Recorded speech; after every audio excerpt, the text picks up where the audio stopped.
The Democrats just can't seem to get anything right. Maybe if they stopped focusing on criminal illegals, and supported actual American citizens, they'd have more luck. As it stands now, they're dead wrong on every single issue. The latest fight they've picked is over President Trump's second SCOTUS pick. Democrats are frantically trying to push the vote off after the midterms, claiming that's what the American people want. Well, not so fast, Dems. According to a new NBC poll, the American people actually want the complete opposite. A whooping 62% of Americans want the vote for SCOTUS prior to the midterms. From Breitbart, Americans want the president to appoint, and the Senate to confirm, a new Supreme Court justice before the 2018 midterm elections, by a staggering 2-to-1 margin, according to a new poll released Tuesday. According to a new NBC News SurveyMonkey poll, more than 6 in 10 Americans, or 62%,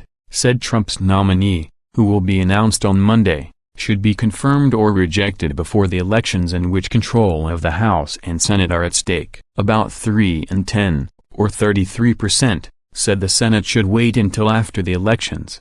The poll found. The vast majority of Republicans surveyed, 85%, said the Senate's vote on the nominee should take place before the election. Roughly 6 in 10 independents, or 61%, agreed.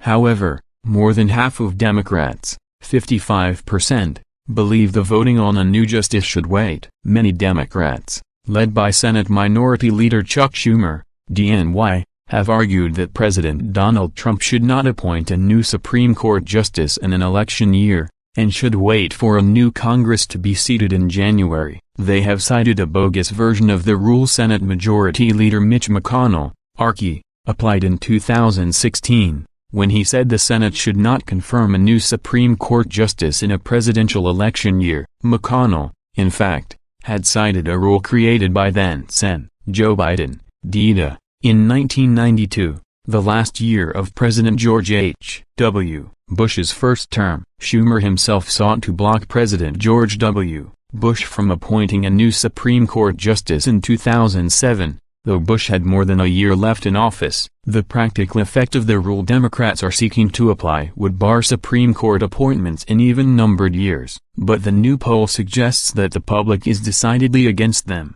and they barely have majority support among their own voters. Democrats may be more astute than their leaders, given that the party has 23, or 25, including independents, Senate seats up for re-election, 10 of which are in states Trump won, versus 8 seats for Republicans. It is entirely possible that the new Congress could be more Republican, meaning Trump would feel greater freedom to choose a more conservative nominee in 2019. The poll also notes that the Supreme Court battle could be at least a modest factor in the election results. 66% of Democrats and 60% of Republicans said Trump's nominee would be an important factor in their vote in the midterms. However, less than half of independents, 46%, said it would be on their mind when casting their November ballot. The poll also shows Trump's approval rating improving to 48% approve, 50% disapprove, and Republicans climbing to within 3% of Democrats on the generic congressional ballot.